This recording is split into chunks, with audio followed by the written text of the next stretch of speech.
मैं भारत को भारतीयता की मान्यता के आधार पर फिर से खड़ा करना चाहता हूं, उस काम में लगा हूं। सभी को नमस्कार और वंदे मातरम।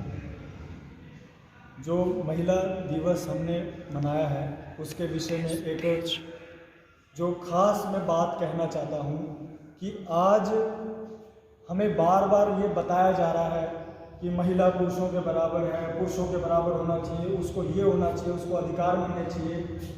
भारत में महिला को जितने अधिकार थे ना उतने अधिकार किसी को भी नहीं थे।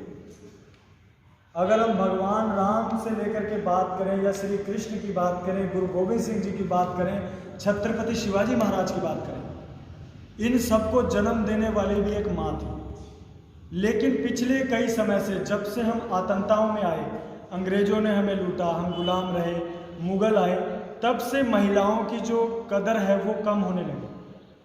और आज जो हम कहते हैं ना कि पुरुषों के बराबर होना चाहिए, कभी भी महिला पुरुषों के बराबर नहीं होनी चाहिए। महिला का दर्जा उस पुरुष से भी ऊंचा है, बराबर नहीं उससे भी ऊपर, क्योंकि उस पुरुष को जन्म देने की क्षमता जो है वो जननी में है, वो माँ में है। अगर शिवाजी महाराज देश में हुए जिन्होंने देश के लिए किया तो वो भी एक माँ की वजह से, राम और कृष्ण जैसे हुए तो माँ की वजह से। लेकिन आज की माँ क्या कर रही है?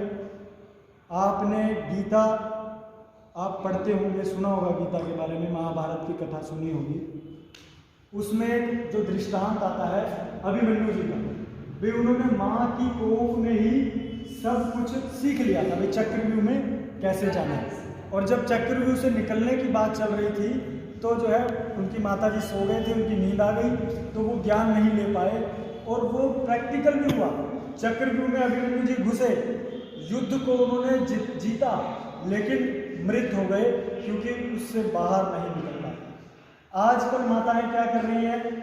वो फास्ट फूड खा रही हैं। जब बेटा पेट में है, बच्चा जब जो है पेट में है, गर्भ जब धारण हो चुका है तो फास्ट फूड खा रही हैं, हॉट डॉग, बर्गर, पिज़्ज़ा जैसी चीज़ें खा रही हैं। और देख क्या रही हैं? कोई कहानी घर घर की, क्योंकि सास भी कभी बहू थी, आजकल और नए नए, उसमें सारी तिकड़मबाजियाँ दिखाई जाती हैं कि एक महिला के चरित्र को ही दूषित दिखाया जाता है, पुरुष नहीं उसमें बुरे दिखाए जाते हैं। और फिर वही हीरोइनें, वही लोग टीवी पे ऐड करके हमें गलत गलत चीज़ें यूज़ करने के लिए, भाई मैगी खाओ, लेस खाओ, कुरकुरे खाओ, तो ये महिलाओं को बराबर का अधिकार कह करके बिगाड़ रहे हैं, जबकि उससे भी श्रेष्ठ स्थान है। और माँ अगर संकल्प ले लेना तो इस पेट से राम और कृष्ण ही जन्मेंगे। लेकिन आज हनी सिंह पैदा हो रहा है जो पूरे पंजाब को नशे में लगाने पे लगा है, शराब के गाने बनाते हैं, सारे हीरो हीरोइन, क्रिकेटर, कोई चॉकलेट बेच रहा है, कोई मैगी बेच रहा है, कोई बिस्किट बेच रहा है। ये सारे पथ प्रदर्शित करने की बजाय पथ से विचलित हमें कर रहे हैं। तो माँ को अपनी अहमियत समझनी पड़ेगी। अगर वो रामायण, गीता, गुरु ग्रंथ साहब या ज्ञानेश्वर महाराज की कथा सुनेंगे या नामदेव महाराज को सुनेंगे तो दिव्य संतान पैदा होंगी। अभी जो है यो बच्चे पैदा हो रहे हैं, सच में, क्योंकि हम टीवी पे वही देख रहे हैं। जबकि पहले तो चित्र भी ऐसे ऐसे लगाए जाते थे घर में। तो माँ जो है ना, आज जो देश में इतना बुरा हाल है गरीबी का, भ्रष्टाचार का, क्योंकि हम खुद भ्रष्ट हो गए हैं। भ्रष्टाचार सिर्फ इतना नहीं कि रिश्वत ले लेना, भ्रष्ट आचरण। अगर आप पति हैं तो पति का धर्म नहीं निभा रहे तो भी आप भ्रष्ट हो। आप अगर पत्नी हैं तो पत्नी का धर्म नहीं निभा रहे। हमें बराबर का कह करके ये बिगाड़ रहे हैं। असल में पत्नी का अर्थ है जो पति को पतन से बचाए, उसके पतन से रोके।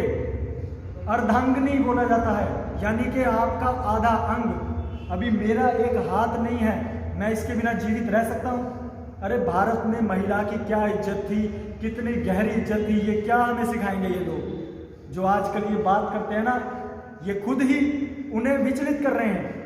आज मैं जब पूरे देश में घूमता हूँ, बड़े बड़े शहरों में देखता हूँ, तो माताएं, बहनें, विद्यार्थी नशे में जा रहे हैं। लड़कियां तक सिगरेट पीती है, शराब पीती हैं। क्या ऐसा देश हम चाहते हैं? नहीं चाहते।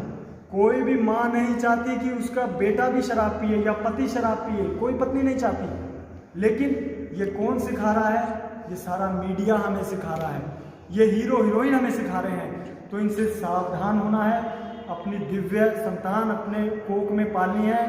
कहते हैं ना, एक कहावत है ना कि अगर जननी जने तो भक्त जन, क्या दाता क्या सूर। मतलब अगर जनना है तो ऐसी दिव्य संतान जन्नो, नहीं तो क्यों अपना नूर गवा रही हो? क्योंकि इतनी पीड़ा माँ का, महिला का रोल तो पुरुष जो है ना ये कभी चुका ही नहीं सकता। लेकिन पुरुष को कुछ अलग काम के लिए परमात्मा ने बनाया है और महिला को कुछ अलग काम के लिए। हमें बराबरी नहीं करनी है। अगर मैं पति हूँ या मैं पत्नी हूँ तो मुझे अपना धर्म निभाना है, ना कि आज हम क्या करते हैं। मैंने देखा है कई बार कि भाई आजकल महिलाएं बोलती हैं कई, हम क्या बच्चे पैदा करने के लिए हैं, हम क्या घर का काम करने के लिए हैं। अरे परमात्मा ने संतान इतनी अच्छी चीज को भी ऐसा हमारे बीच में रख दिया है कि हम बिगड़ जाएं। अरे ईश्वर ने तुम्हें ये सामर्थ्य दिया है, पुरुष कहाँ तुम्हारा मुकाबला करेगा? तुम 9 महीने में जो इतना ध्यान रखते हो। अभी किसी को बोलो कि वजन वाला सामान उठाना है तो पुरुष को ही याद किया है कि पुरुष। तो ये दोनों अलग अलग हैं, लेकिन अर्धांगिनी यानी कि एक आधा अंग, इस तरीके की चीज़ों से हम बचे हैं। और हम जन्म से ही यानी कि गर्भ धारण संस्कार को आयुर्वेद में जरूर पढ़ें। और ख़ासकर मैं आयुर्वेद को जानने वाले यहाँ बहुत सारे लोग बैठे हैं, कुछ विद्यार्थी भी हैं, उन विद्यार्थियों को भी कहूँगा कि वो आयुर्वेद का जो ज्ञान है वो सतो ज्ञान है, सात्विक ज्ञान है। इसको अगर पूरा ग्रहण करना है तो सत्व की ओर बढ़ना पड़ेगा, अपने भोजन पे नियंत्रण करना पड़ेगा। अगर हम बाजार का जंक फूड, कोल्ड ड्रिंक, मैदे की चीज़ें ये सब खाते हैं तो हम वो ज्ञान भी नहीं अर्जित कर पाएंगे। इसलिए मेरी आपसे प्रार्थना है कि अपनी दिव्यता को पहचानो और इस देश के लिए ऐसी संतान दो कि दुनिया याद करे। हमें औरंगजेब नहीं चाहिए, हमें भ्रष्ट संतान नहीं चाहिए, हमें छत्रपति शिवाजी महाराज जैसे बच्चे चाहिए, हमें गुरु गोविंद सिंह और भगत सिंह पैदा करने हैं। तो इतना ही कह करके मैं अपनी वाणी को विराम दूंगा। और माताओं बहनों को मेरा शत शत नमन है, क्योंकि उनकी बदौलत ही ये शरीर मिला है।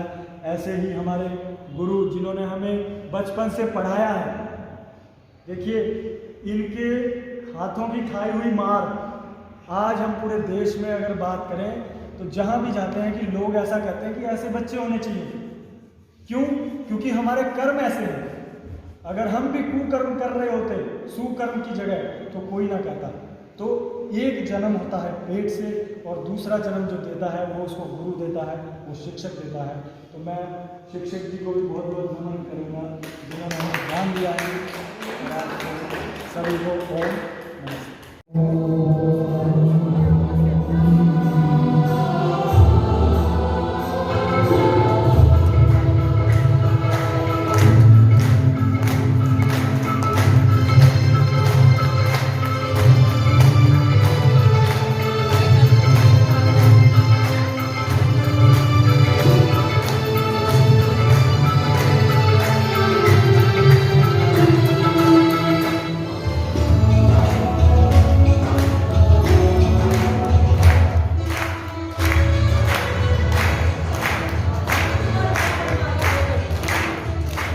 बोलो मातृशक्ति की वंदे, बोलो भारत माता की, भारत माता की।